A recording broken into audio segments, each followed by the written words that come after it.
good to go, Surinder? Should be now. Yep. So you give us, well, we won't, we'll stop mucking around. We'll stop, I don't know what we were doing earlier, but we were discussing 50p's, Simon, weren't we? Long time you've been skiving off. I think I'll make you stand in the naughty corner. All this skiving. We have missed you. Thank you. Well, yeah, but we're going to pretend we haven't really. Yeah, We are live now. We are live now. All right, we're live. So no more swearing, folks. Yep, Thursday afternoon, 5 p.m. You know what that means? Time for the Property Professionals Thursday afternoon live show. Got a really great show, better than every other week we've done so far. Got got amazing two speakers today. So, Surinder, get your 50p's out, and let's get cracking. Special guest, but he'll be a surprise in a minute. So, let's get to the man with the money. I think he's been a busy chap. Akhil, welcome back. I think you made. What happened to you last week? You were stuck somewhere, weren't you? Last week I was here, Dill, but I was at a networking event. Good to see them back in action. So I was at a networking event, but you know, I keep to my promise and make sure I do the mortgage market update on TPP. Yeah, listen, don't worry. The tax guy's not here. We're not going to pretend it's tax deductible. You were out for a jolly, all right? Forget that bit, all right? Anyway, let's get on the show, all right? You can save that for the tax chap next week. He's skived off today, right? All right. So, yeah, that's all right. Of course, you were in an important business meeting where you had to have sustenance and refreshments for business and work purposes only, I think is the tax phrase that everybody uses. So let's get on with it. We're going to talk some money today, yeah? Yeah, rather than doing a usual mortgage market update, we thought we'd put some questions out there, and I believe that you've got some questions for me. Damn, I'll tell you what, I'm going to surprise everybody with a second guest, but it looks like I'm surrounded by money today, so get ready for everybody. Let's talk money with you, and we're going to talk some money with the second guest as well. I'm going to keep him as a surprise. Right. Yeah, he's laughing. Are you finding investors are changing their property investment styles? So what's going on with property investment styles? Great question. I think COVID's certainly put a spanner in the works with regards to investment styles in terms of types of properties that people are investing in, whether it's, you know, from one-bedroom apartments to now they're looking at buying houses where they can add value to the properties, just simply for the reason of working from home. So rather than buying a two-bedroom apartment, they're looking at three-bedroom houses where they can then have their tenant working from home. The other benefit of people amending their investment strategies is to comply with a lot of the residential regulation, especially around the tax side with Section 24. So there is various changes that people have that people have had to implement and change with their investment strategies. But the key ones here to understand is the regulation around the residential properties in particular, and also geographically where people are investing as well. And I think that's one of your questions coming up. But what I would say is, in terms of investments, people are buying more and more houses rather than apartments, just simply for space standards. And also they're looking at properties in good commuter belt areas, as well as good prime affluent towns. So people are not chasing, well, I shouldn't say that they're not, but most of the people are chasing yield as well as capital growth. I know it's very difficult to get both in one go, but a lot of seasoned entrepreneurs are still investing in the Southeast just for the same very reason that that's where they think that the capital growth will be seen in the very near future, as well as just chasing yield for properties further up north. I'm going to come to that in a minute. So next question for you, and you're the man with the money, and we talk about this. Inflation, what's it doing? And how is it changing things? It's certainly changing things. It's every media outlet is talking about inflation now, and what number is it going to reach to? Now, there's a lot of data coming out recently. We're now at 5.5%, which is, you know, nearly 3 times the target for the Bank of England, for the UK government, which is 2%. So we're well above the inflation target of 2%. How do we combat that? Well, who knows? I don't think interest rates is going to combat reducing the interest rates. I think there are further ways of reducing that debt, that inflation pressure. And, one of the biggest things are in ensuring that, we can combat things such as supply and demand. Supply and demand is obviously a big factor in inflation. The cost of materials has inflated inflation for that reason as well. Combat that, and the easing also of COVID restrictions globally has meant people are spending more and more money now as well. So that's pushing up inflation. And also there's a war going on, a potential war going on in the background with Russia and Ukraine. So this is another factor at the moment that's playing a big factor in inflation prices. What I would say is, we're at 5.5 now. I think that the honest opinion is, who really knows what the real inflation price is? I actually think it's nearing 8%, to be honest with you. I think, to be honest with you, I'm more of a positive thinker. And I think the inflation target, inflation will certainly go up. I think it will come down crashing for the benefit of us all in the next couple of years. But I think we've got to bear it in mind, and we've got to hedge our bets and invest strategically, especially in the next couple of years. Carla, are you free this weekend? No, Joe, he's not. He's busy. Sorry. Yeah, I was just wondering, Go on, Joe. Yeah, no, I'm just. No, never mind. All right, don't worry. You can come back later on. So it's a pleasure. No, Akhil, you're not free this weekend. You're priceless. Right. Okay. So great question. Great speech, Akhil. I can't wait for you to get into number 11 and then 10. You're obviously practicing for it, especially the bit about the war and so on. Right. So what are your predictions for 2022, 23? And where do you think inflation is going to peak at? Let me add that in. I think inflation will peak at about 8%, to be honest with you, for those very reasons. I don't think anything's going to calm down with regards to COVID, supply and demand, and energy prices in particular. So, those things are a global issue, and, they can't combat them overnight. So I think the next 12 to 18 months, we'll see inflation pressures, and I think they will certainly reach the target of about 8%. With regards to interest rates here in England, particularly, I should say, we've seen two short rate increases. They've gone to 0.5%. In the grand scheme of things, that small increment in change is not really going to become a detrimental effect on all mortgages. But what happens is when they happen often, and what I mean by often is every month or every other month, that then becomes a detriment on household expenses. When you've got energy prices going up, cost of food and drink going up, it does certainly play a factor. And for those of you viewers, I should say, that are on standard variable rate mortgages, on tracker rate mortgages, you've got to be conscious that, a month later, those mortgage rates, your mortgage payments are going to go up. So I think 2022 is going to see a sharp increase in interest rates. I think the Bank of England are going to be pushing them up going forward. On my target, or my opinion and my prediction is we're going to see a rate increase up to about 1.5% by Christmas of this year. For those very reasons, with regards to inflation pressure, supply and demand, as well as COVID restrictions and the war in Russia with Russia and Ukraine. You've also got to keep a strong eye on the US market as well. The 10-year Treasury note as well, it's gone up. It keeps going up over the last 12 months. We're now above 2%. So that certainly means an increase in interest rates in the US.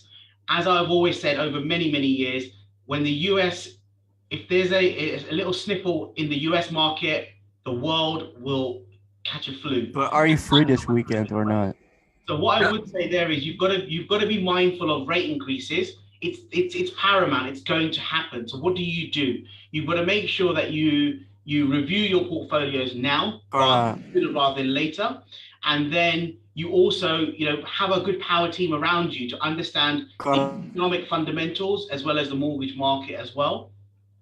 So that's my short answer and opinion on the market for this year. Yeah, no, great. So you're predicting the war. You reckon interest rates are going to go up to 2% then? I don't think 2. I think about 1.5 by this year. What's key here is, I keep going back to it, is around COVID, the Ukraine-Russia issues, and the supply and demand. The sooner they can combat that. Simon, you look kind of bad though. The sooner the interest rates. Can we mute Joe, please? Thank you. The sooner we can won't see any rate increase. Got to bear in mind, the other thing you have to bear in mind here is the UK government really can't afford to increase interest rates sharply because they've got a major debt on their hands. So if they increase their rates, that means their interest payments have to go up as well. So, you know, who would really want to be the Chancellor or the Bank of England Monetary Committee in this day and age? You know, to be honest with you, I won't. I do live in number 11, but I don't work at number 11. So that's what I would say there. Because you work from home. But as my old economics professor, Mr. Thomas, said, interest rates act as a signaling device as well. So, you know, the fact that, and it's interesting what you said, they're putting them up 0.5% month after month, or they wait a month and put it up another 0.5%. They're saying, guys, stop spending your money, save your 50p's because the interest rates are going up. Basically, that's what they're trying to say in the background. Coming back to your geographical point, what's this geographical strategy? And it's interesting you said that they're looking at the southeast commuter belt. So suddenly with Zoom and people saying, I only need to go into the office once or twice a week. I can live further out, handle more hassle, but have a bigger garden for my barbecues. Yeah. As we're doing one next week at a restaurant, apparently, anyway. Or some of you guys are. So geographically, where are we going? Where are the investors going with that? There is no certain town that people are all flooding to. What I would say here is it depends where you are in your journey in terms of your investing journey. Now, if you're setting out in property, you usually want to borrow at the highest loan to value ratio where possible. So for those reasons, people are borrowing at the high levels because they're trying to chase yield, they're trying to chase passive income and chase, you know, regular income. For that reason, people have to venture further up north, and that's north of Birmingham, just simply because the yields are, you know, 5, 6, 7, 8%. Whereas London and the southeast, you know, yields are still 2 to 4%, which is extremely, you might look at it as low or on balance, on par with where the market is at the moment. But if you're borrowing in a limited company capacity and your interest rate is 3%, and you're investing in London and your yield is only 3%, you're balancing the book. So whereas you're not really making any money through the rental income, however, the capital appreciation you will find that will go up substantially in the southeast and in London in particular in the short to medium term. Whereas in the smaller towns further up north, you know, you might benefit from good cash flow and good yield, but you may not benefit from the capital appreciation because that will come in the foreseeable future. So it depends. In the short answer is it depends where you are in your journey. It depends on your time that you've got and energy that you've got to put into deals. Now, if you live in London and you want to invest in Hartlepool or Manchester or Blackpool and the alike, you've got to be conscious of time, energy, and the costs of you managing that property further up north. So I don't say there's any right or wrong investing anywhere in the UK. If you look at house prices, the average house price in the UK, it keeps going up one way. So, you know, you certainly can't go wrong, but it depends where you are in your investment journey. What I would say is our seasoned investors are now moving into more complex buy-to-let properties, and in particular, the multi-unit freehold blocks, the larger HMOs being it 7-bed or more, and also the super seasoned investors who have got a bit more cash to play with are now moving into semi-commercial and commercial property, just simply because they see the added benefit through permitted development and the relax of the restrictions from that side. So it depends on where you are in your journey. It depends how deep your pockets are and how time conscious and experienced you are. You'll then venture into those certain areas in terms of in the UK, as well as that type of property. Yeah, we're going to come to deep pockets in a minute. And you were talking about this 2-something and 3% returns, and commercials have higher returns, don't they? Or there used to be the property investors before the residentials took off in the 80s, as somebody said to me. What are commercial conversions options and refinancing for that sort of project? Have you got any thoughts on that? Well, the key here is that you've got to remember the cost per square foot is a lot cheaper commercial than it is residential. However, commercial is going through a transition at the moment where there's a lot of retail commercial units that are vacant, that are not fit for purpose going forward. So you have to then bear in mind, what can you do with that property, whether you can convert, because the real money maker in commercial property is converting commercial into residential. You know, that is fundamentally where you're going to add value and make the cream on every deal. So if you manage to buy a retail unit, convert the back, convert the uppers, and so on into residential, that's where you're really going to eat and make them earn the profit from the conversion. Your question around, how to refinance that's very simple. You don't want to think about refinancing a conversion after you've done it. You must think about the refinance on day one in terms of acquisition of the property, to make sure that you've got all the ducks lined up in order for you to do what you need to do to get the best out of it, to then recoup all your cash ideally, and if not a bit more, to then refinance and get out and go again shopping. So the key here is to work with your power team at the time of acquisition, work with your mortgage broker to understand where the market lies in terms of the refinance of commercial properties, in particular the semi-commercial or pure commercial, because the commercial market is a very, very liquid market at the moment. Lenders are changing their goalposts, in particular what type of trade, whether they're like trading businesses or whether they're like investment businesses. So you've just got to be conscious of what lenders you're going to be approaching, what the rates of interest are going to look like, and ultimately how much you're going to be able to pull out from the refinance of the deal. So there was a great article out today by Savills around commercial property and their analysis on that. They're big believers that retail property are going to benefit first, and shopping outlets are going to benefit most out of this coming out of COVID going forward in commercial property. So I certainly believe that I think that if you're looking for commercial property, try to look for an affluent town with a certain good demographic, good foot flow, and good commuter belt traffic locally as well. And Akhil, I wish you'd told the viewers to put down their colouring pencils and get out their writing pens, because that's a magic piece of information. Surinder, if we can link out to the other videos we've done. So Akhil, you said something very interesting. Get your mortgage broker for commercial conversions on day one. Yeah. You'll have to go through, we've done interviews with the solicitors, Remo, who said commercial evictions are on suspension at the moment. And we've also, in a bank of videos and interviews, you'll also see Linda Wright, the headmistress, doing a little amazing talk on permitted development available. One last question. I want to get my money's worth out of you, mate. We're putting our 50p's in. Where do you see the lending market heading in 2020? 2022. So the lending market, I still think is very, very much buoyant. 2020, I feel like an age. I'm still in 2020. Yeah. What I would certainly say is the lending market is extremely competitive. Rates are still very much on their knees. Lenders are willing to lend, and we've got great criteria, great loan to values, and great products out there that lenders are offering to lend. What I would say, I'm a certain believer of real estate in the UK in particular. It's a great safe haven, and it's where the most of the entrepreneurs in the UK have made their wealth, and it's all through property.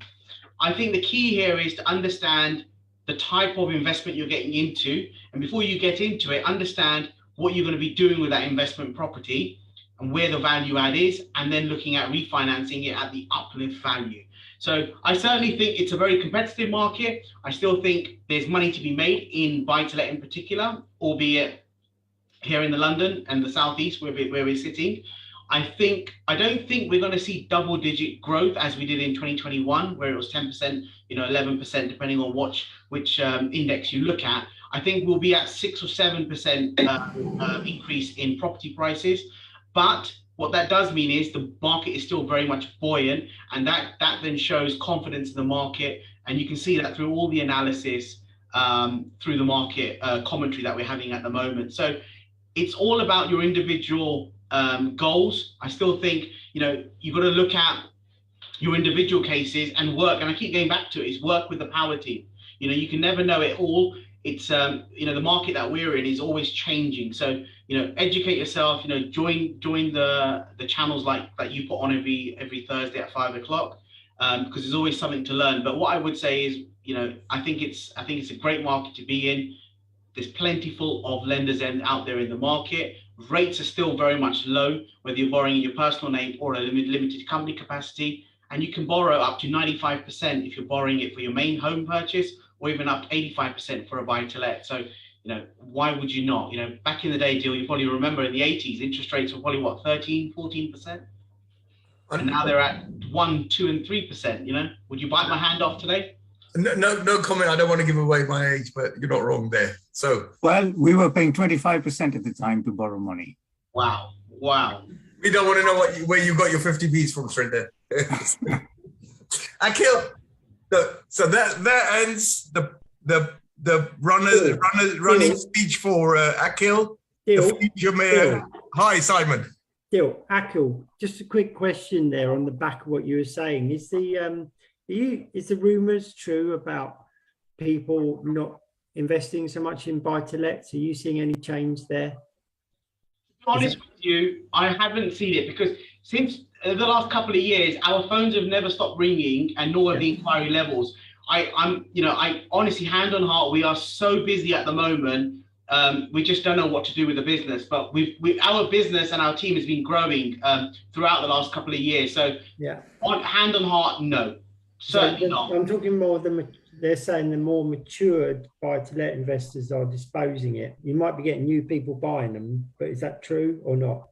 I actually, if you look at the estate agency, if you look at Rightmove, the number of properties coming onto the market has slowed down. So that I would say that actually shows that people are not selling off their properties. What they are doing is refinancing their properties, and I think that will be the trend for 2022 is the refinance of the market, because a lot of the PRA changes came in 2016, 2017. So they went into 5-year fixes. So we'll see a lot of remortgage market rather than a lot of selling market. So I think this year in particular, over the next 12 months, is more about remortgaging and redeploying that cash into further real estate. But the problem here is there's not enough properties out there on the market. But honestly, the answer to your question, we haven't had any of that coming on, and people saying that we're selling off our book and we're moving to Barbados or whatever it be. But no, far from it, to be honest with you, Simon. Fair enough. Thank you. Right. So that ends the Prime Minister's next Prime Minister's speech after he becomes the Chancellor for Akhil Mir. Breaking news on TPP. But anyway, look, Simon, you jumped the gun, but we had to let you off. Look, put down your colouring pencils. Actually, I missed that. I should have said that on the last speaker. Get out your writing pens. We've got a fantastic guest. Friend of the programme, Simon's back.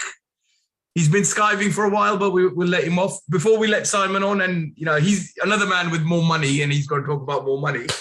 We're going to have a little commercial break from Srinder, who's going to tell us about a picnic we're arranging next week. Srinder?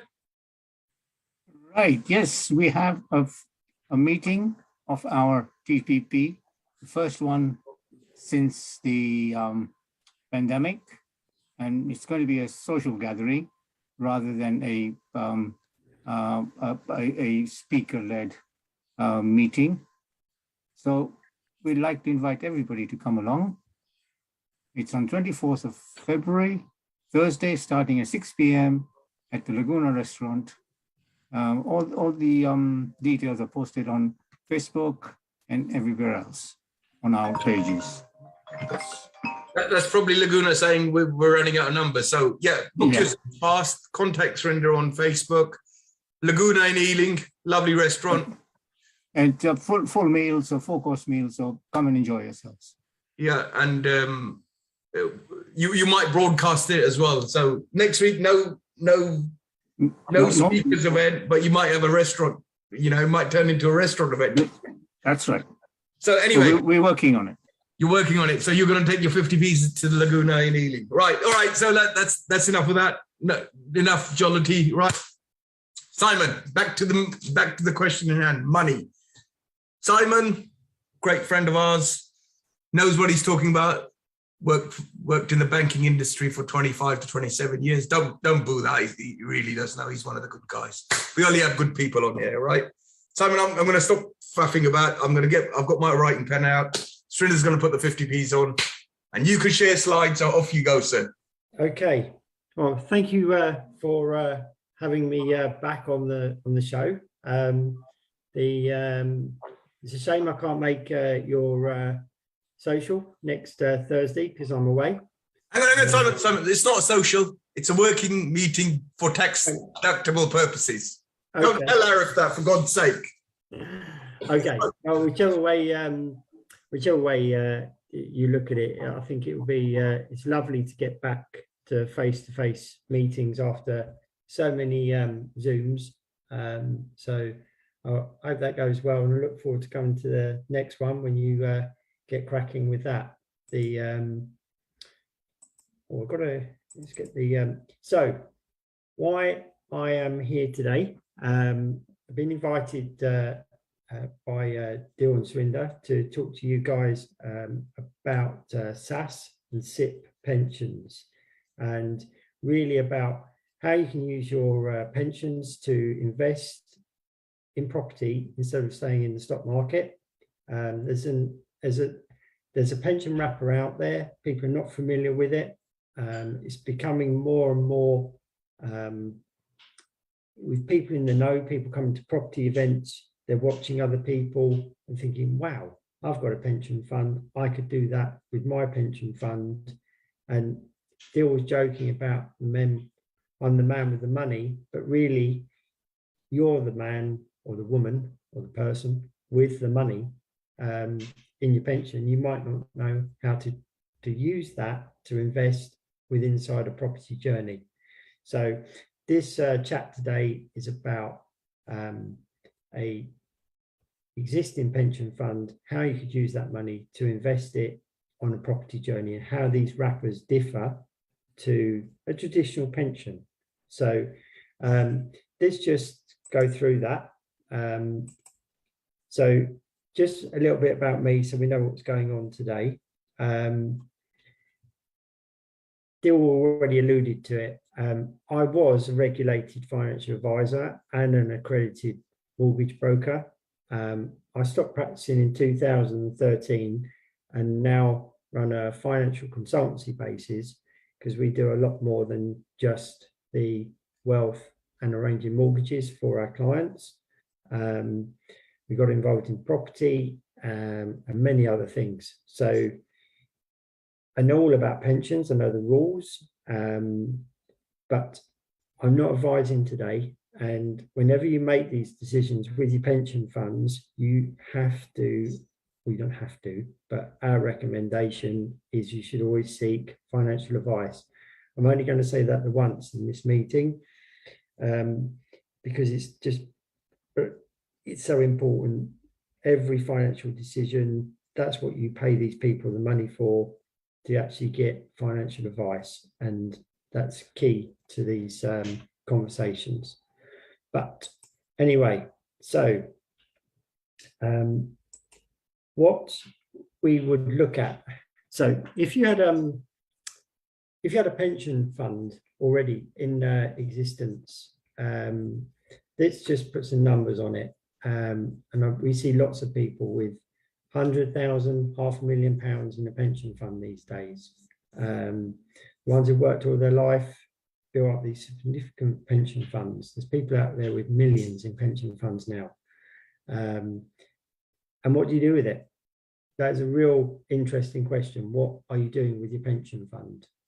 Now, sadly, people don't have that much interest in their pension funds. And if you ask a lot of people, they're like, well, yeah, it's kind of invested in the stock market. The advisor does it all for me, and I just get the statement once a year and I'm not really sure what's going on. It is worth about this much money, and people don't give it the respect really it deserves. And it just gets around to retirement and oh wow, it's done really well. So this is about a conversation about, if you're happy with that, then you carry on with that. But if you wanted to use that money to invest into property, let's just have a look at what's gone on over the last 20 years with the stock market.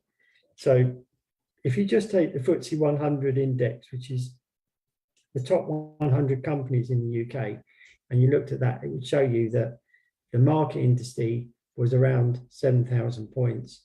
And yesterday it finished at 7,500 points. So there's not really a lot of growth there. If you went in at that high period of time and you're still in there and you hadn't done anything else in the meantime, yeah, you would have got some dividends from your funds. It would have grown a bit. It would have done well for you in terms of giving you a little bit of a return, but could you have done better? And that is what this conversation is about. or do you want to take control of your own pension funds? Are you ready to make that journey? Because if you are, then Akhil just talked about this actually, really, about the sheer demand for property, whether it's through investment, whether it's to actually live in it, has driven up the price of properties to double in the same period of time. So that is a capital increase, straightforward, no ups and downs really with this market in terms of, yeah, I can't really say no ups and downs, of course there is, but that over those 20 years, you've doubled your money in property. If you're looking on growth, I put it down at 75, but you could look at it 100%. It really just depends on how you want to like actually say the returns, but the numbers speak for themselves. So that's why I showed that. So, okay, so let's just rewind a little bit. So if you have funds in a pension fund, it's with an IFA at the moment, and you're thinking, do you know what, actually, if I could use that on a property journey that I'm presently on, would that be good for me? Do I want to make that change? Do I want to actually take responsibility for my money? And that is what a SSAS wrapper will do. It stands for a small self-administered scheme. You need to be a director of a limited company. And if you are, you can set these up. You set up your own pension scheme with the SSAS trustee, the pension comes across, and then you follow the same pension rules. You have the same contribution levels, you have the same exit routes. Nothing changes in regards to those sides. But what does change is what you can do with the money by having a SSAS or a SIP wrapper around your pension fund rather than just a personal pension. So if we look at a straightforward option, which is a SIP, which stands for a self-invested personal pension. Now, a lot of pensions these days are called SIPs, but they're not really SIPs because they don't actually do what it says on the tin, which you could use your pension fund to actually buy a commercial property. Now, you cannot buy residential property with any pension funds. You can't do it, full stop. Just wouldn't be authorised in terms of as a purchase, and the SSAS trustee won't let the funds go either. But if you did do that, so if you had 250,000 in a fund and the shop comes up that you wanted to buy, that's a commercial property, you could buy that with this. Then what you do with the shop after that, that's up to you, how you get a return from it, what you're going to do, whether you're going to do some sort of property venture with it.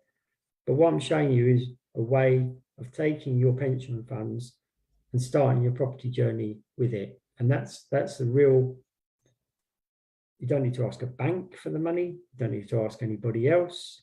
There's no equity side. You're just using your pension fund. That pension fund owes that property. All the rental coming in goes back in the pension. It's very straightforward, very simple, but that's the way to do it.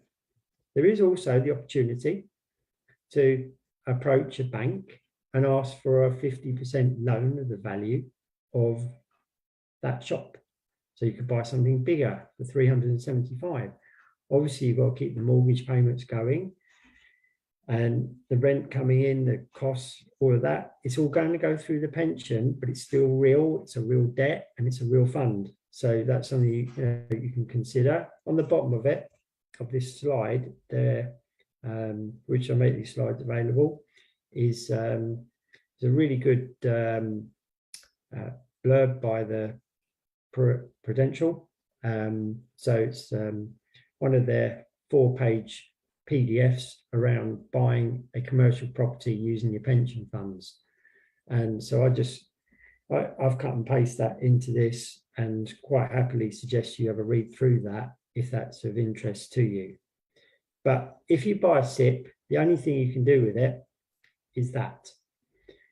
If you're a director of a limited company, and if you want to do something more with your pension funds, then There is another less familiar term called a SAS, which is very rarely used, and it fits in very well on the property journey, and why we talk about this a lot with property investors is one of the main reasons property developers fail is just down to lack of money or given the opportunity when maybe they didn't realize they had the money all the time in their pension fund that could help them. So with the SAS pension, once you become a director of a limited company, you can have one of these. There's no other conditions to that. It just needs to be a trading company. And then it gives you different options to then use your funds. So there are a couple of things. I'm going to go into the detail with it. You can still buy commercial property with the SAS, but you can also arrange loans to other limited companies, or you can even arrange a loan back to yourself and your own company. I'm going to go through some of the criteria of that with some of the viewers to see if it's of interest. Whether you do a SAS or a SIP, remember, you can't invest in residential property directly yourself. So let's have a look at how this would work. So we've already covered this off because the SAS can do what a SIP can in terms of own it. So in this equation, I've just put in there that if there was 500,000 in the scheme, you could quite easily just go and buy an office, range of shops for 475,000, hold it, and same thing. You can borrow money on it, exactly what we just talked about with the SIP. If another option is you might not be able to spend all the money in the pension fund on your own property journey. You might have some left over and you might not be happy with the returns from the stock market. And that's why you want to look at this type of journey. You're interested to invest in property.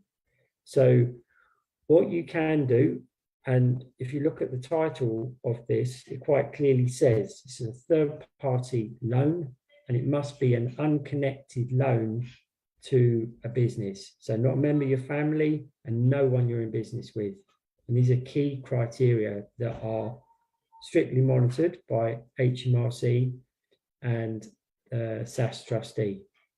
You don't want to mess up there, because if you do, you make an illegal loan, you'll get a fine by HMRC of 55% of what you've lent. So it's a big bill if you lend someone £100,000. But in the previous example, if you had 500,000 in the fund, you've only got 400 available to spend on this property, because that's all you want to spend. You left 100 behind. This gives you an option to arrange a £100,000 loan to another, in this equation, property developer. It doesn't have to be property, but that's why it works so well, because property developers want money.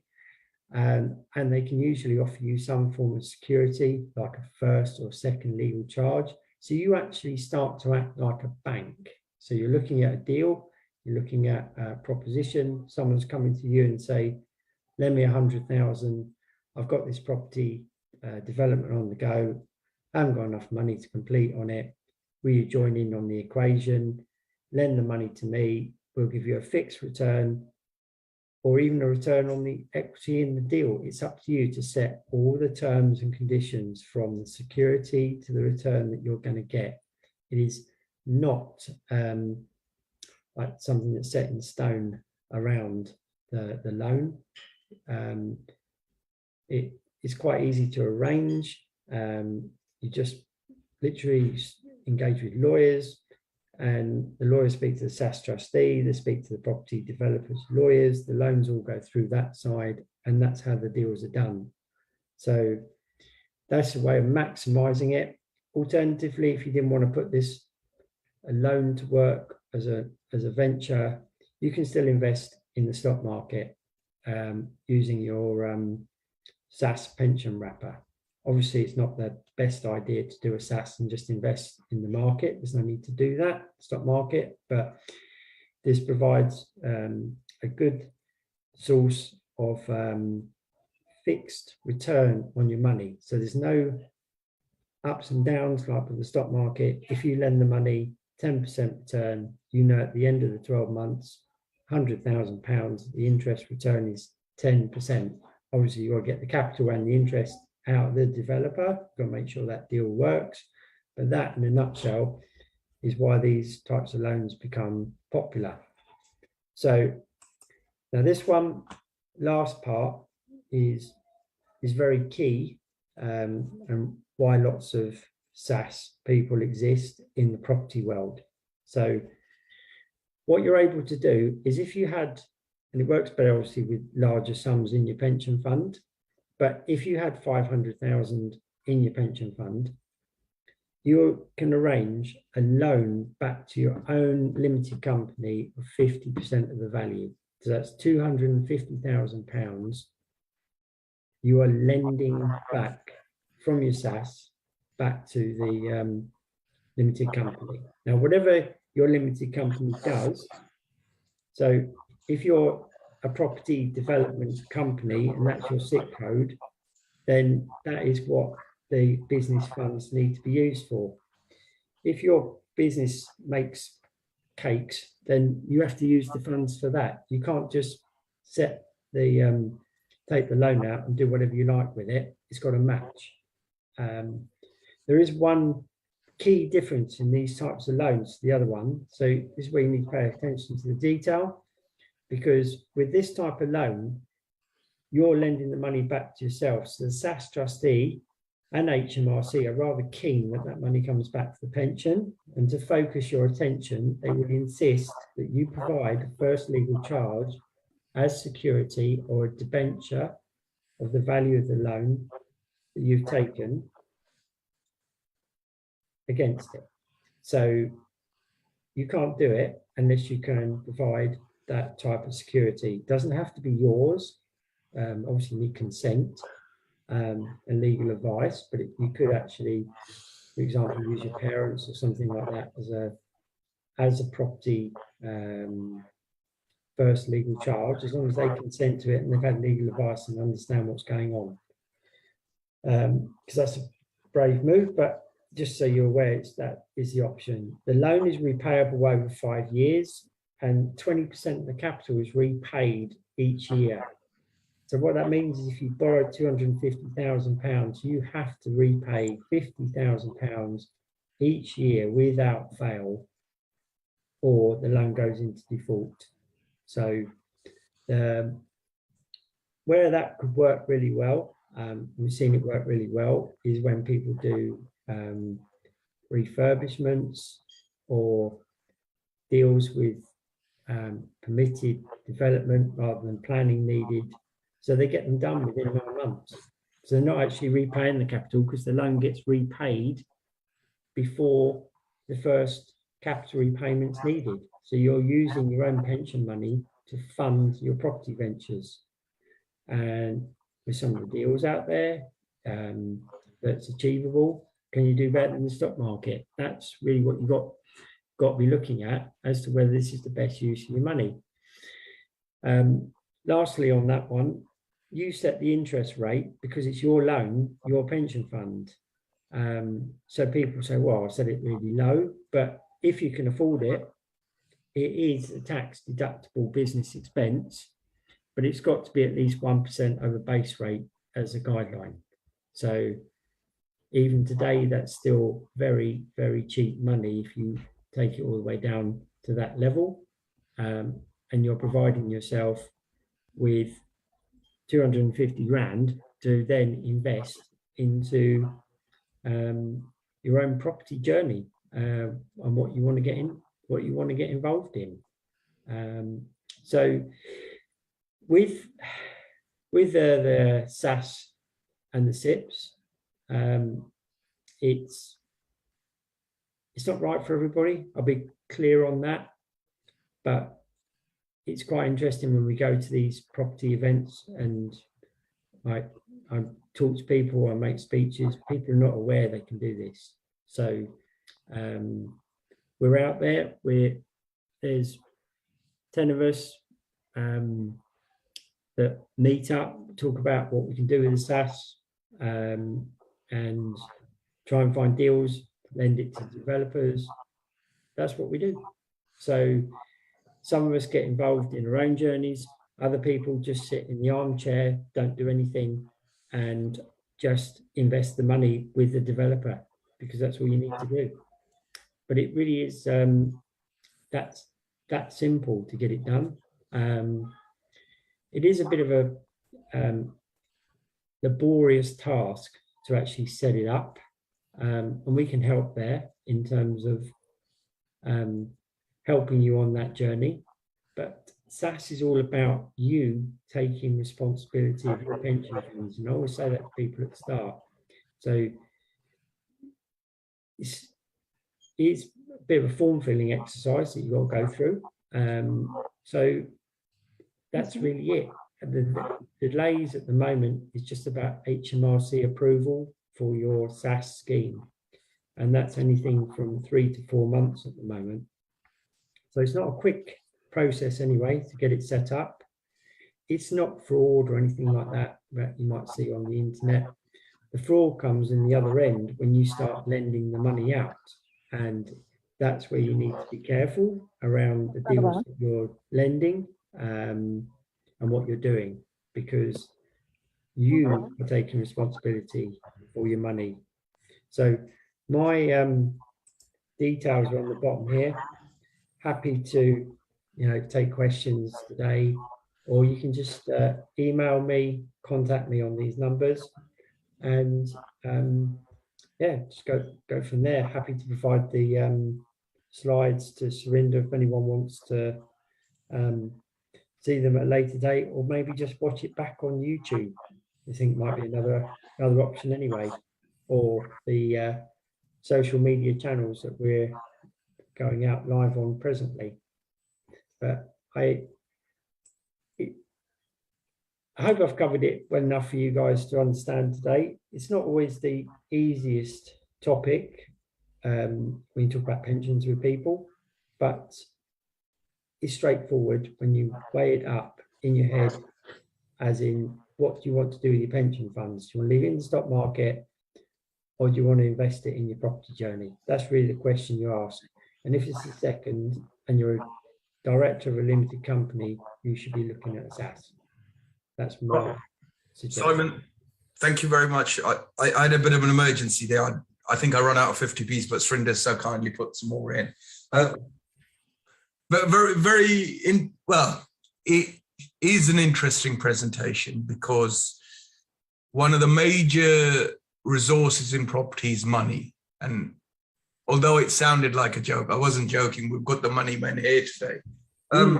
Couple of questions for you, Simon. So you took very good presentation, very well delivered, and I'll forgive you for the lack of jokes, because it was really great content in there. But we can start that up in a minute. When you talk about people having 500,000, 500,000 to $1 million in their pot, people might not understand that, because they've only got a £15,000 a year pension coming in. Say if someone had a £12,000 to £15,000 pension, what could that possibly equate to in terms of what they've got available? Well, it really just depends on what they've done with their journey. There are, looking at the panel, all of mixed ages, but somewhere on the lines, when we worked in the 80s, 90s, 2000s, then people were, if you were employed, people had pension funds, and half the time they don't even realize it. I'm 53, and out of a collection of my school friends, we've all got pension funds because we've all worked all our life.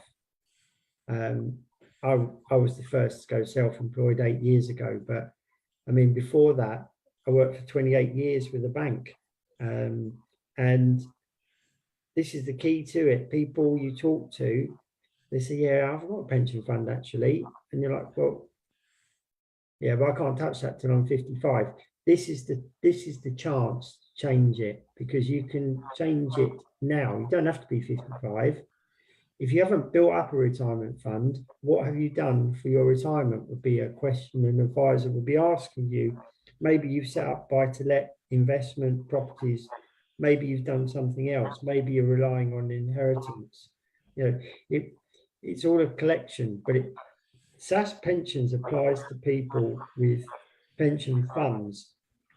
If your money's not in a pension fund already, then you have to question whether it's the best tax advice to put more money into a pension fund and create it, or just take the money away from the bank and invest it in the property journey in the first place. Because if you put it into a pension, you're going to have a lot of restrictions attached to your money. Yes, you've got all the tax advantages to it, but you've got the restrictions that go with it. If you're actually like taking a pension out, it depends on how it's done. If it's one of these final salary ones and you're taking it out, it's too late. You can't do this type of scheme. If it's one that you're just drawing money out, you've got a fund there. If you've got 300,000 in a fund and you're taking out, say, 3% each year, which is your 15,000 a year pension that we're talking about, well, it's a bit more than that, it's 5%. But that's really how it works still. It really is a question of looking at your own circumstances. SAS pensions is not for everybody, as I said. There's a very small amount of SAS pensions out there, and if people knew about it, there'd be an awful lot more of people doing it. But because they don't know, they're scared to take control of their own money, and it's not right for everybody. I would stress that, but it's worth having a discussion to see, can I use it? Can I do this with my pension funds? This is what I want to do. Yeah, don't be scared. We've got Super Simon here, Simon Sherlock. Surinder, have you got a question for Simon? Yes, of course I have. Simon, say somebody does have a pension fund, Yeah. And they want to get, how easy is it to get set up a SAS pension? Right. Well, to get it set up takes about the actual process of setting it up is quite time consuming, because you just approach the SAS trustee, you fill out a few application forms, it takes about 2 weeks, but there is a magic HMRC tax approval that goes to your scheme. And unfortunately, due to COVID, HMRC only had one person in the SAS department approval room. So they have a huge backlog. Now, I was talking with a SAS trustee in November last year, and the delays was creeping up towards 6 months to get an approval. And I think they've employed someone else, bless them, in the HMRC desk, because suddenly you got 5 through at once. So the timescale is coming down all the time. Since I've been involved every day in SAS for about the last 3 years, I've watched the timescales start about 4 months, go down to 6 weeks, and then go back up to 6 months. So the actual process of getting it set up is about 2 weeks. It's not something you can do online. You're going to fill out forms. They're going to vet you. They're going to check what you're doing, your story, what you're going to do with the pension funds. That's pretty easy and done within 2 weeks. It's the HMRC approval that's the unknown. And that I would say, realistically, I'm afraid it's about 3 to 4 months to wait for one tax code to come back from HMRC, but let's hope it improves again and they employ another person. Okay, there's a question just come in from a viewer, which says, to clarify, to set up a SAS, we don't need to be of pension drawing age, do we? What Or age you do they want start? to grow a pension? Well, that's what we were talking about with Dill. I mean, you can set up a SAS scheme with no pension at all, just as your pension fund. What I would say to you is you're going to pay roughly about a £2,000 fee to create that fund. So during that first year, how are you going to make money from the pension fund? Because if you put £40,000 in there, because that's your annual limit, then if that's all you've managed to put in there, what are you going to do with the 40,000 on the property journey? So in that case, they might have to wait 1 or 2, 3, 4 years before they yeah, can build it up might that be fund. the case. It's a question of sitting with people, and that's where financial advice comes into it, because you can backdate pension contributions. If you've got money in your limited company, you've done really well, and you're looking to backdate some pension payments and build a substantial fund. These are all conversations, but I would say realistically, to get any value from having a SAS pension fund, you've got to be looking realistically of having a fund value of at least 50,000, because what are you going to do with a figure less than that in the property world? Because who are you going to lend smaller sums to? Sure. And Okay. The same viewer has now said he has 260K in his pension. What can he transfer? I believe your answer was about 50% they can use. so, is that in the chat question? Yes, it is in the chat question. Yeah. So absolutely, that would be. I mean, 260,000 is a great start within a SAS pension fund. You could do a lot of things with that in terms of in the property world, and setting that up. That is minimal sums. I mean, if you're invested, viewer, in the stock market, you're paying somewhere in the region of 1% annual management charges to the funds, maybe even higher. So you're already paying £2,600 in annual management fees for someone to invest your money. So when you have a creation fee, somewhere between £1,500, £2,000, depending on which trustee you go to, you're instantly winning, as long as you've got a journey for the 260. So when it goes into the SAS, it's created and set up. You've got a journey, think, yeah, I know what I'm doing with this money. This is what I want to do. Let's get it set up, and then I'll crack on with my investment journey. Simon, that's a lot of 50p's though, isn't it? £260,000. It is. And, these people, do you need financial advice? Then the answer to the question, as long as it's not a final salary scheme, is it's not compulsory, it's highly recommended. The SAS provider, the SAS trustee is going to say to you, have you had financial advice? And he's going to say, no,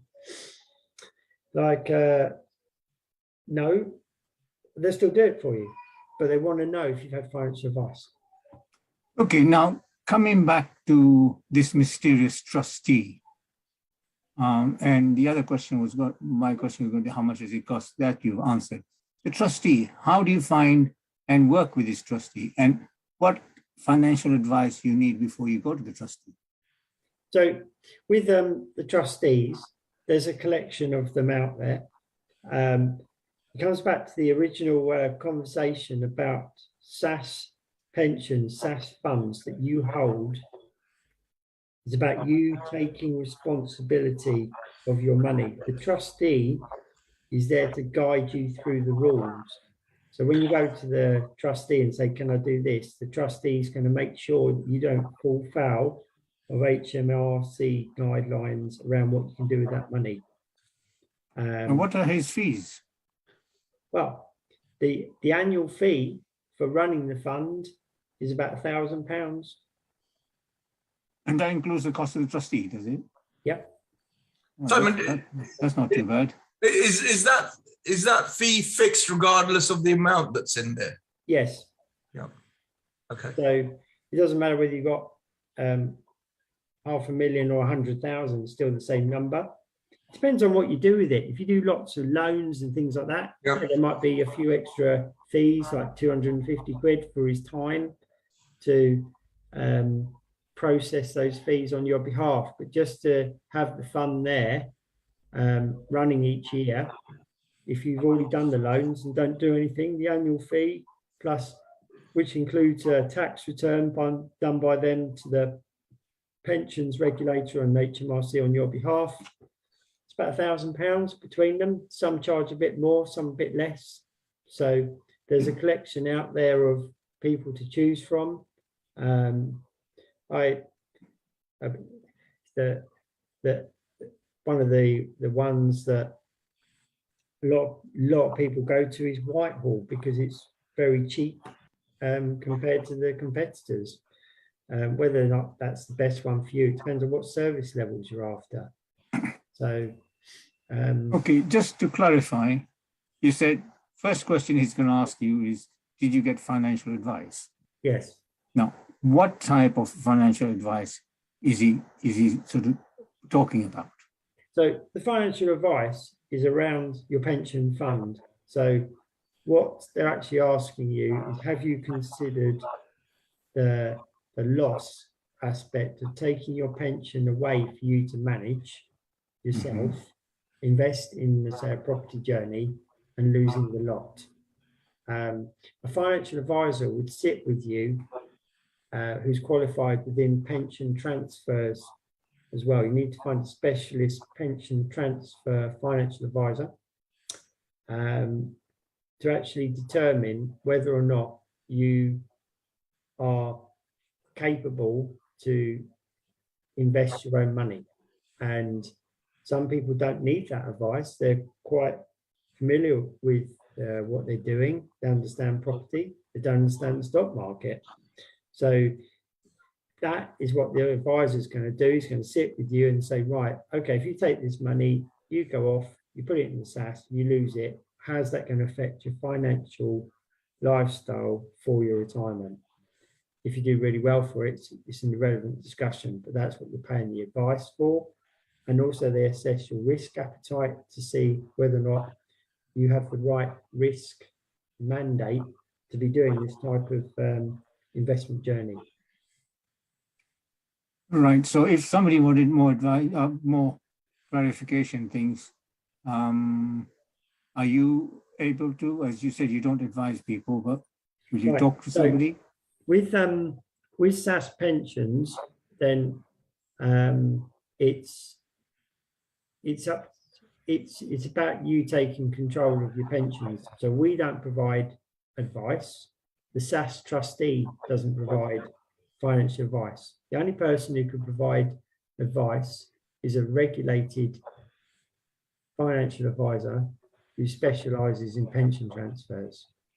So to move it from one investment pot to another on the risk mandate doesn't sound that different.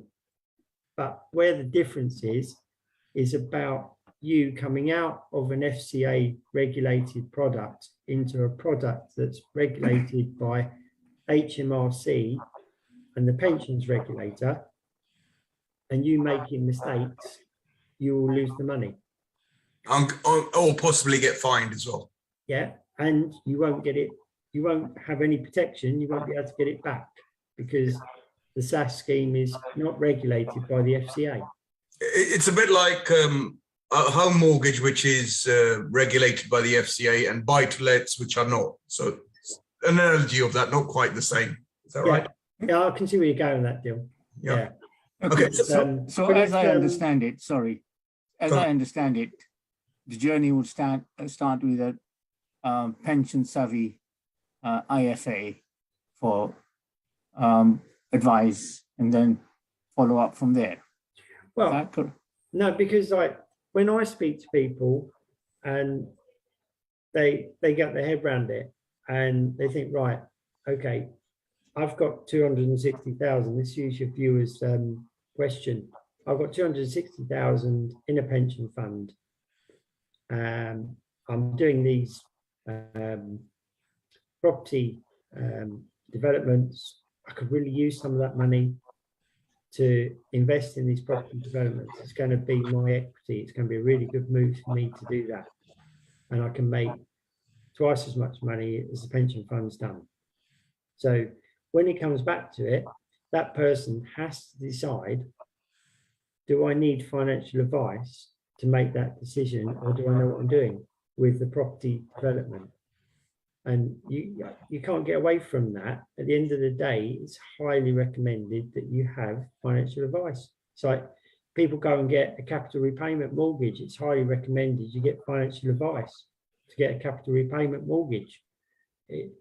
Any type of advice these days, any type of financial decision, people always say you should have financial advice. Whether you need it or not is up to you. It really depends on your skill set and how comfortable you are with the risks and investment decisions you're going to make. Okay, so the point I'm trying to get at is that, say a person like our person here has £260,000 in the pension fund, and he's, I presume, a property person and property savvy. Yeah. Where does the journey begin? So the journey begins with him contacting a SAS trustee to confirm that his pension fund is transferable across into the SAS scheme. He needs to talk through the scheme with the SAS trustee to make sure that they're happy with what he wants to do as well. Because remember, they can't invest in residential property. So we need to understand exactly what that person is trying to achieve on a property journey with this. And then if the SAS trustee agrees with that, you just open it up and you get going. And it's as simple as that. But along the way, someone, well, the viewer, needs to decide on the 260, am I happy to make my own investment decisions? And if you say yes, and you tell the SAS trustee you're happy to make your own investment decisions, you don't need financial advice. If it's in one of these complicated final salary schemes, whereby you're getting a fixed return, then you have to have financial advice. You can't get away from it. But if it's in a straightforward stock market investment, you're literally switching the asset class from the stock market to property. So that clears quite a few things. Yep. So that in itself is how it works. I sit in the middle. I guide people along the way on a consultancy basis, send them off to the right type of SAS trustee that will match up with their requirements. And we charge £500 to do that, because we'll sit with you for a few hours, fill out a KYC, see where you are, where you're at, find you the right SAS trustee, put you in touch, get it set up, and then you pay us when it's done. Well, that's exactly what I was trying to get at, Simon, to see where you fit in. Now, you said that provided they come to you, you can guide them. Yeah. Well, not provide financial advice, but guide them to where they can get such guidance and advice. Where this sets up and where this is different is the SAS product is not regulated by the FCA. So I no longer practice. So this is where I sit now in the middle. So we can establish with your pension fund whether we think it's a good idea. We'll talk you through it, find out what you're up to, see if the property journey works, what we think will work, guide you to a SAS trustee that will welcome you with open arms, that type of deal.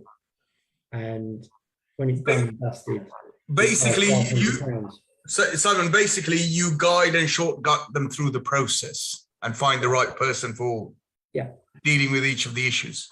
Yeah.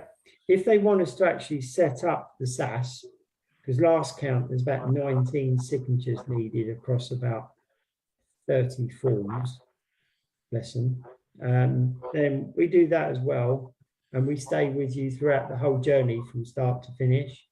But that's a time-consuming process, and we fill out all the forms for you and just put the post-it notes on where you need to sign.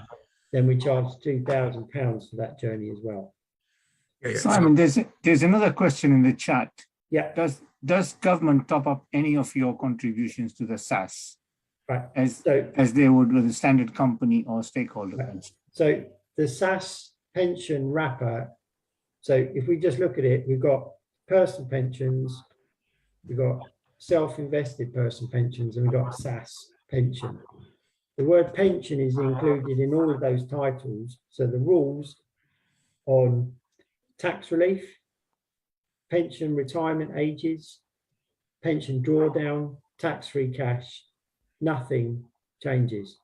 All of these rules for your pension funds stay exactly the same, whether it's new contributions, old contributions, money going in, money coming out, all the rules stay the same. So if you've got a SAS, you put more money in there, you'll get tax relief. If it's in a personal pension, the same rules. When you come to take the money out, it's the same rules. What this does with the SAS wrapper now is it gives you access to play with your pension money, but until you reach age 55, after you've finished on your property investment, it goes back into the pension and then you borrow it back out again. It's not yours to keep. That's why if you look back at what we've discussed today, with a lot of the rules and regulations in place, they are loans. And that loan means it's going back to the pension fund. And that's how you're getting it out, because it's a loan. And because it's a loan, it's key that you repay it. Right, that brings me to the final point. As you said, it's a loan. Yeah. and Last needs 50 beats, Rinda, for you. and needs security. Does it have to be first charge, or can it be second or third or whatever? So when you do a loan to another developer on an unconnected basis, you don't even need security. It can just be a loan if you want it to be, a loan agreement. It's only when you're lending the money back to your own limited company, like our viewer that's using the viewer's question and his fund. So he had 260. If he wanted to lend back 130 back to his company to go on a business expansion journey and using his pension funds to do that, that's where you would need a first legal charge. Okay. So Happy, Rinda? Yeah, you don't need any but for your comfort, if you lend it to somebody, you would need some sort of security anyway. absolutely. I mean, I lend money on a first, second, personal guarantee, debenture, whatever someone's got on the table, there's a deal there to be done, and a risk and an interest rate to match with it. Right. Simon. So if it's a debenture, what sort of interest rate or ballpark figure would it be? Well, it depends on how strong the company is, really, Surinder. I mean, SAS lending starts at about 8% and goes all the way up to 20%, and somewhere in the middle, depends on how strong the deal is. Sure. Because, why do people do it? If you go to a development bank and you've got a first legal charge, you can probably, if you're an A1 developer, you get it at 6. But the developer bank asks an awful lot of questions, whereas the SAS lender might be a little bit more generous. And if you're a little bit more generous, then they'll pay a little bit higher interest rate. Sure. Simon. Okay. Surinder, sorry. I'm done. More 50p's? You have to do it if you want any more. Okay. Ask any more questions. Yeah, I've got a question for you, Simon. Okay. So, let's take the scenario comparing a pension with a property scenario. Yeah. That's right. So with a pension, normally when you've got a defined benefit pension, the original pension holder gets his money every year, and when they die, the spouse usually gets 50%. Correct. And when the spouse leaves this mortal coil, the kids get nothing. Yeah. Correct. Yes. Now compare that with a SEP or SAS, whichever. Yeah. They take that money and they put it into a SIP or a SAS. Yeah. The money from the property goes to the original pension holder. Yeah. When they leave us, all of that money will then go to their spouse. Yep. And when the spouse departs, all of that money will then go to their children or whoever they want it to go to. Is that correct? Yes. So that's the main benefit of. That's another benefit. This is separate. You're into the worlds of final salary pension, discussing then the benefits, Yeah. and advantages or disadvantages of whether or not to transfer away from having a fixed pension for life or a massive lump sum. Now, there are some absolutely spectacular lump sums out there available being offered because of the sheer cost of running these schemes. So I could reel off 4 companies to you, like BP, British Airways, Asda, Barclays Bank, who don't want these pensioners on their books forever. So they're willing to pay off phenomenal sums of money. So am I right? Am I right in my understanding that the lower the interest rates, the bigger your pot's going to be? Is that a good analogy? Yes, it is. It's an unusual analogy to for people to get their head around, but it basically works that way because what actually happens is, say if we take Barclays in that equation, Barclays as a pension holder has to work out what your £20,000 a year pension is going to cost them for life and what money they need to keep in their pension reserve, their billions of pounds, to continually pay that to you. And that's based on a 15-year gilt rate. So if interest rates are really low, then obviously they've got to have hundreds of thousands of pounds in that fund for you to give you an annual payment of 20,000 a year. If interest rates rocket upwards to 5–10%, they wouldn't need to keep so much money in their fund. But you're perfectly right in your analogy before that, and why it's popular as well.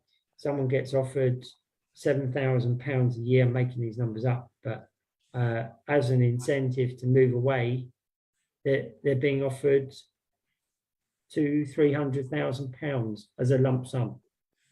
And people look at it and they think, wow, that doesn't make any sense, you know. But what happens if you live to 95? That will index link the 7, it will keep growing up. But what happens if you die the following year when someone said to you, here's 300,000 up front now? You're quite right.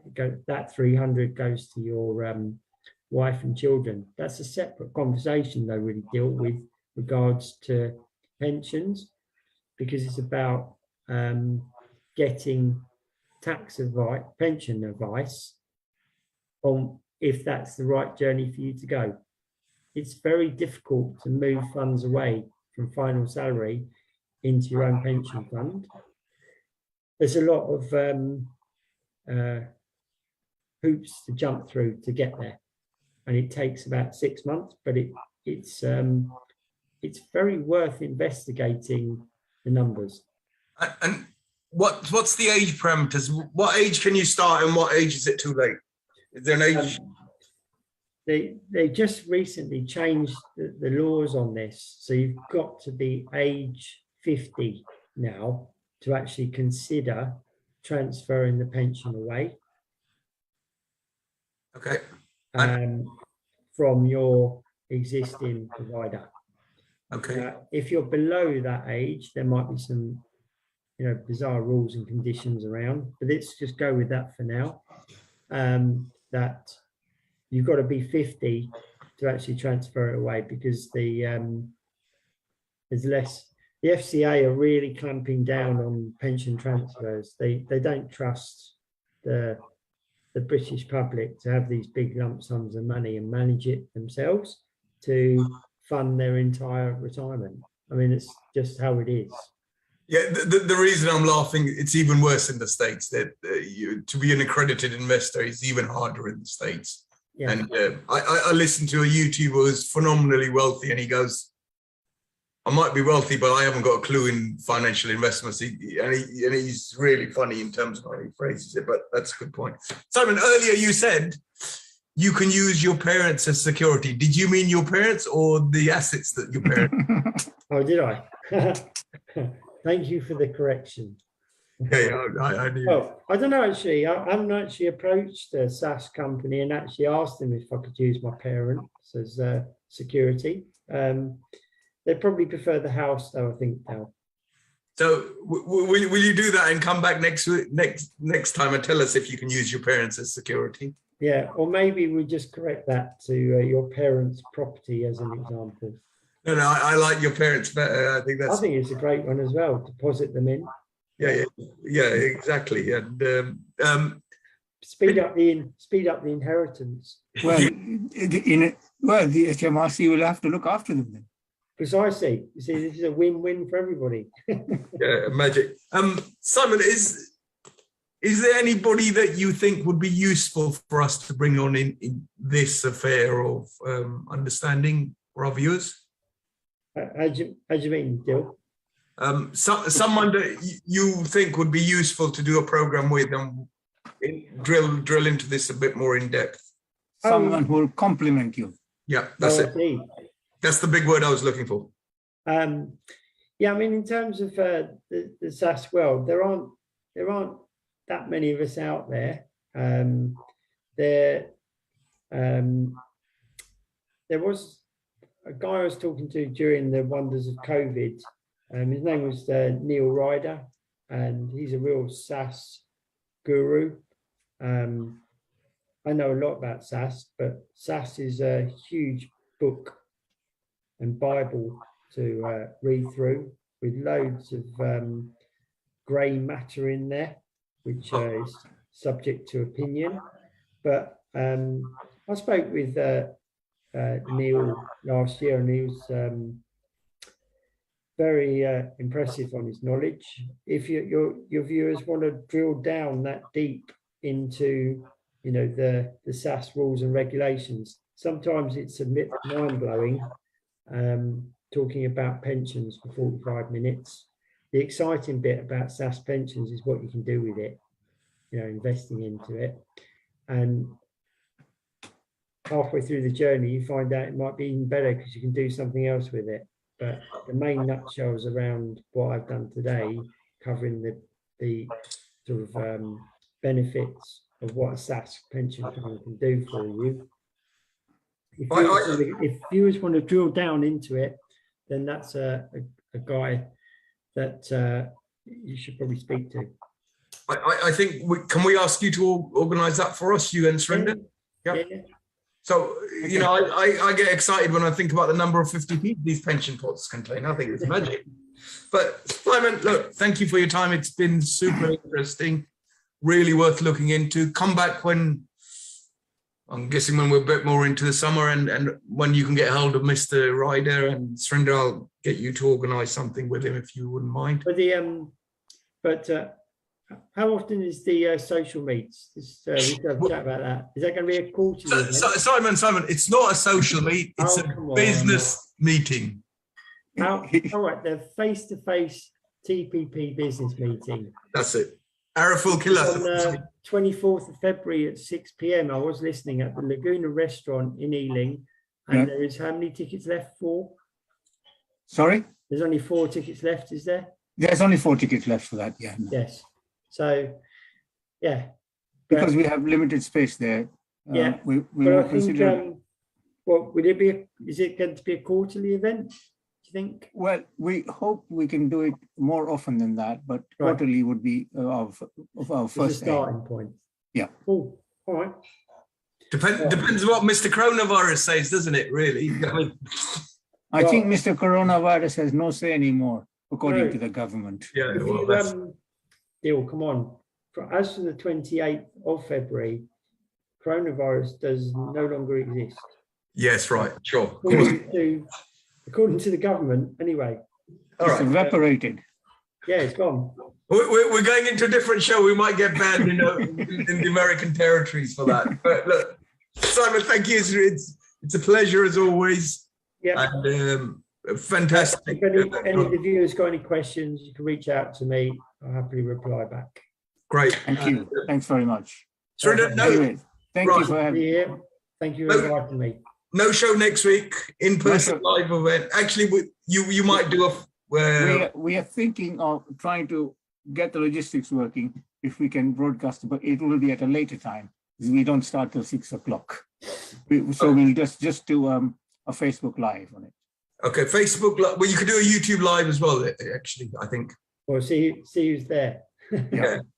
Unfortunately, I can't make it because I'll still be in isolation. Good luck. Yeah. Right. We'll see everybody.